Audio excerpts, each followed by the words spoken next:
Okay, now we're going to start looking at job descriptions and jobs in general.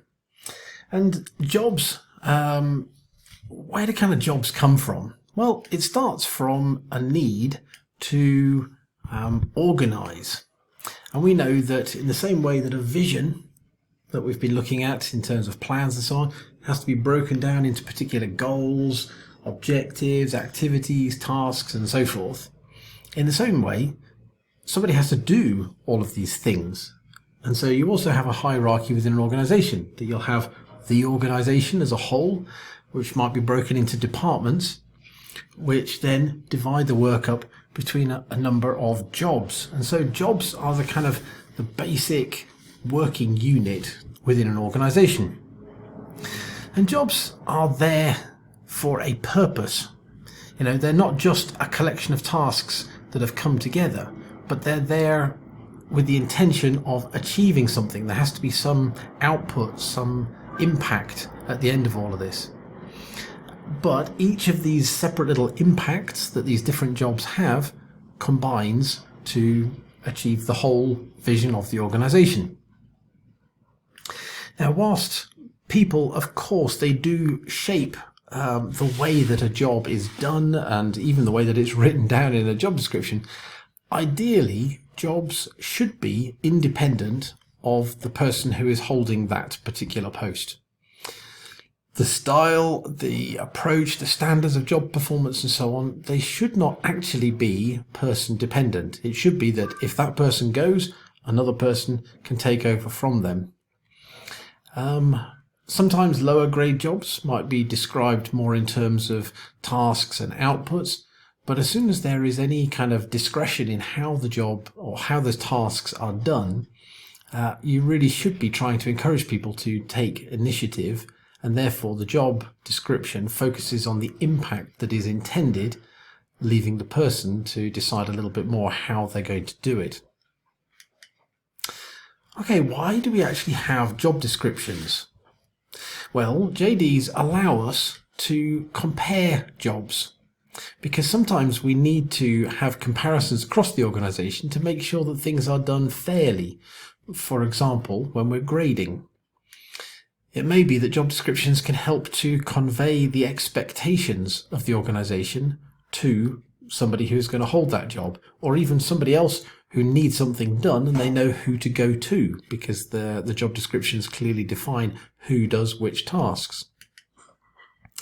Job descriptions also help to clarify what kind of person, what kind of qualifications, what kind of experiences are needed to fulfill that role. You know, otherwise we're just sort of left guessing who would be best to do this. Well, if it's written down in a job description, that helps with recruitment at a later stage. And of course, job description also helps to indicate what is this person supposed to be achieving, both in the long term and maybe also in more short term, which allows us to set some sort of indicators on their performance, so people know whether they're doing a good job or they need to change their behaviors in some ways. So, writing a job description. It starts out with something called job analysis, which is where somebody needs to go through and identify the broad areas of the job, not just looking at a series of individual tasks, but trying to group those tasks into broad areas. What are the basic lumps that this job is made out of? It should be important when you're doing this job analysis to focus on the job itself, not on the person who is maybe currently holding that job, or who you have in mind, who you hope to hold that job. Instead, think about the job as a piece of the organisation, and stick to the facts. Stick to what is actually needed, rather than on what you think is going to be necessary to recruit the right kind of person. So, you know, sometimes we're tempted, we say, must have a such and such a qualification to be able to do this job. do they really need that qualification to do that job? Or is that just so that we can limit who is going to be applying, for example? So stick to the facts. And also write the job description in terms of how the job is currently needed, not how you think it will be changed in a few months' time or in a year's time or something. That isn't going to help somebody in the present. Okay, so having completed job analysis, we can then look at what actually needs to go into the job description. Well, the job description has a number of let's call them key components, 5 of them in fact. So there's going to be often near the top some sort of basic purpose statement. What is this role all about? If you could sum it up in just a sentence or maybe 2, and try to use very sort of verb, object, result type sentences, thinking what would not be done if this job didn't exist. What is the essence of this job? They are to do something to something in order to achieve something. It's that kind of very, simple language. And actually, often I would save this one to be the last thing that you write. One of the earlier ones to write is key outputs.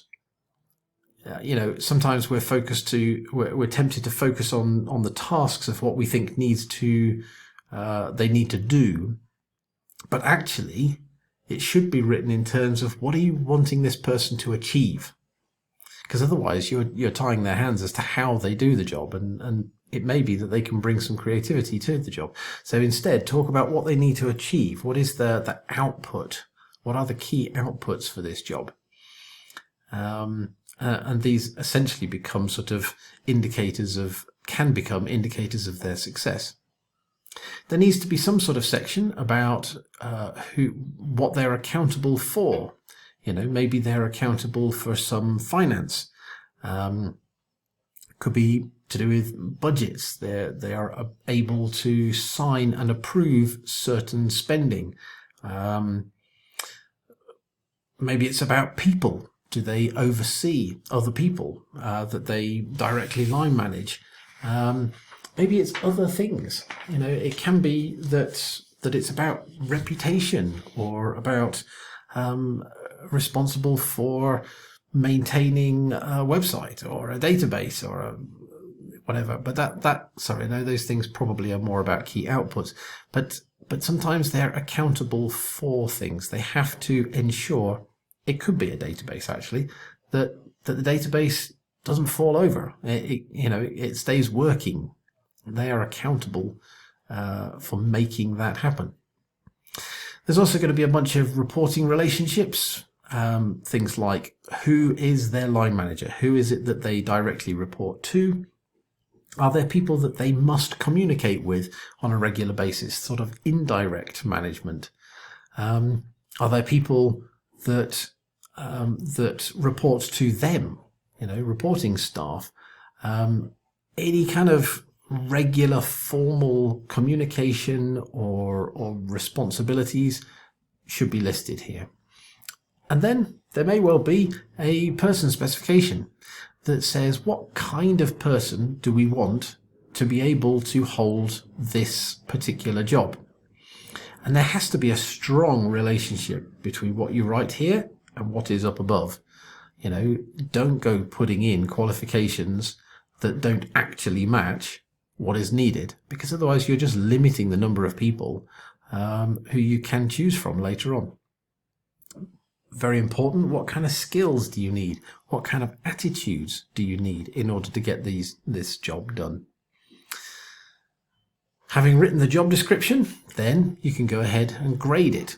This is, not an easy process, and of course different organizations will have different ways of doing it. It may well be that you need to write some sort of a job profile to combine the job description and the person's specification together. There may well be some process of how the job is evaluated. Maybe that's to do with the level of skills that are necessary, the level of responsibility in that job, or the level of representation of that job.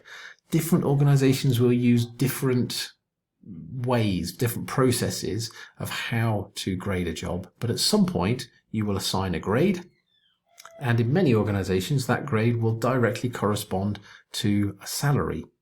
But it needs to be recognized these may be separate. It may be that the process assigns a grade and a different process assigns a salary. Don't know, it depends on the organization.